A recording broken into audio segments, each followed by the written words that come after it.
नमस्कार, times of Swaraj में आप सबों का स्वागत है। मैं हूं संतोष और आज हम टाइम्स ऑफ स्वराज में बात कर रहे हैं कि संडे है फिर भी शिक्षा विभाग के बिहार के सभी दफ्तर खुले हुए।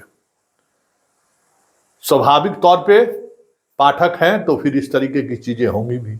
संडे मंडे की कौन कहे, छठ दीपावली भी बोले लिया, लेकिन आज एक खास प्रयोजन से पूरे बिहार के शिक्षा विभाग का दफ्तर खुला हुआ है।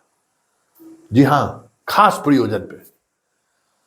हर अधिकारी के हाथ में मोबाइल फोन है, हर अधिकारी बेस फोन पर बैठा हुआ है और बस एक ही काम कर रहा है अधिकारी से कर्मचारी, उनके जिला में जो आवंटित शिक्षक हैं जो अभी तक ज्वाइन करने नहीं आए, उनको व्यक्तिगत तौर पर फोन लगाइए, उनसे बात करिए कि वो क्यों नहीं आ रहे हैं।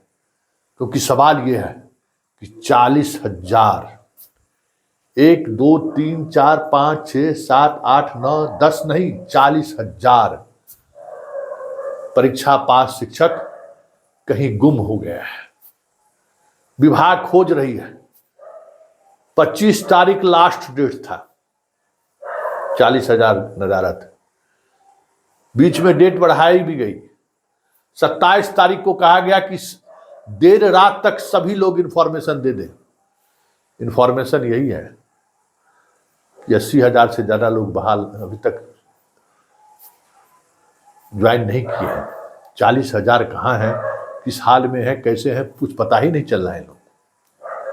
और इतनी बड़ी संख्या में अगर शिक्षक ज्वाइन नहीं करते हैं तो स्वाभाविक तौर पर सवाल उठना ही है और उस सवाल के लिए जिम्मेवारी तो तय होगी ही कि आखिर वो 40,000 भाई, यहां नौकरी लेने के लिए तो लोग 10-10 लाख रुपए खर्च करने को तैयार है। बिहार में जो स्थिति है कि 1 कट्ठा नहीं 10 कट्ठा जमीन बेचना पड़े, बेच दो और बेटा बेटी को नौकरी दिला दो। उस राज्य में 40,000 शिक्षक ज्वाइन करने को तैयार नहीं है या फिर किसी वजह से ज्वाइन नहीं कर रहा है तो चर्चा तो स्वाभाविक है, चर्चा होगी ही।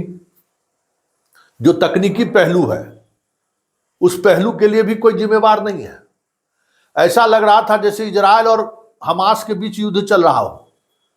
सब कुछ उसी जल्दबाजी में हो रहा था, रिजल्ट भी उसी जल्दबाजी में, ट्रेनिंग भी उसी जल्दबाजी में, पोस्टिंग भी उसी जल्दबाजी में। अरे बाबा, लग रहा था जैसे क्या छूट रहा है, क्या छूट गया है, क्या लग रहा है जैसे इमरजेंसी का सिचुएशन आ गया है। तो उसी इमरजेंसी की सिचुएशन की वजह से ये 40,000 शिक्षक आज आपको दिखाई नहीं दे रहा है। और ये ऐसे 40,000 शिक्षक हैं जिनको आप ढूंढ रहे हैं कि कहां है, रिजल्ट में परीक्षा पास करके कहां है।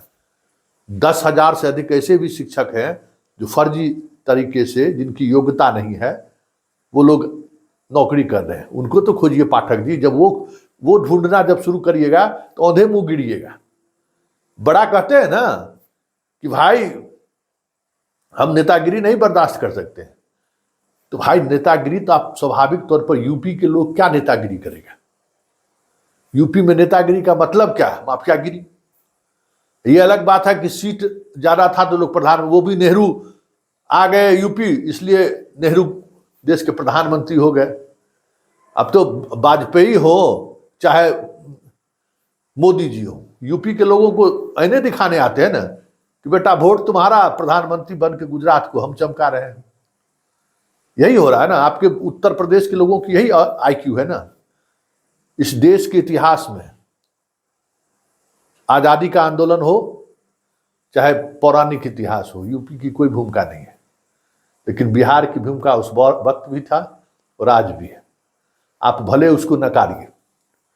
तो राजनीति बंद करने के चक्कर में आज आप ढूंढ रहे हैं ना 40,000 का। कौन इसके लिए जिम्मेवार है, किसकी जिम्मेवारी तय होगी। और इतना ही नहीं, अभी देखिए ना, 1 साल के अंदर में जो 80,000 में 30,000 फिर शिक्षक गायब हो जाए तो कोई बड़ी बात नहीं होगी। क्योंकि जिस जिद की वजह से चीजें बेपटरी हुई है उसके लिए कोई और जिम्मेवार नहीं है। आप और सिर्फ आप जिम्मेवार हैं। ढूंढते रहिए 40,000 शिक्षकों को। हम लोग भी ढूंढ रहे हैं, खबर चला रहे हैं, चलाते रहिए खबर को। हम लोग भी ढूंढ रहे हैं। कहिए कुछ सूची हम लोगों के पास भी भेज दीजिए, फोन करके हम भी पूछते हैं कि भाई कहाँ हो, क्यों नहीं आ रहे हो। जो नहीं आ रहा है उसकी जिम्मेवारी आपकी है। आप जिस तरीके से व्यवस्था को बनाए, इस वजह से लोग नहीं आ रहे हैं। कहीं विरमन नहीं मिल रहा है, कहीं जो कॉर्पोरेट में काम कर रहा है उसको नोटिस पीरियड सर्व करना पड़ रहा है, जो सरकारी नौकरी में है जो छोड़ के आने के लिए उसका रिजिग्नेशन का प्रोसेस में महीनों लगता है। लेकिन हमें तो बस एकदम हिटलर की तरह जैसे इस देश इस तारीख को पहुंचना है, नहीं तो फिर आपका बात खत्म। तो खत्म करिए, अब 40,000 का नौकरी खत्म करिए, अभी बहुत कुछ खत्म करना होगा। ऐसे थोड़ी चलता है। व्यवस्था चलाने के लिए बहुत सारी चीजें की समझदारी भी होना चाहिए और प्रैक्टिकल भी होना चाहिए। इसलिए धोनी सर्वश्रेष्ठ कप्तान है। धोनी प्रैक्टिकल भी था, धोनी ऐसे खिलाड़ियों का भी इस्तेमाल कर लेता था जिसके अंदर उतनी योग्यता नहीं होती थी। सुरेश रैना को भी कर लेता था और आरपी सिंह का भी इस्तेमाल करके मैच जीत लेता था। सफल कप्तान वही है जो टीम में जैसे जैसे जैसे भी लोग क्यों ना मिले, तमाम लोगों को साथ लेकर जो आगे बढ़ता है वही नायक कहलाता है। इस तरीके से लोग नायक नहीं कहलाते।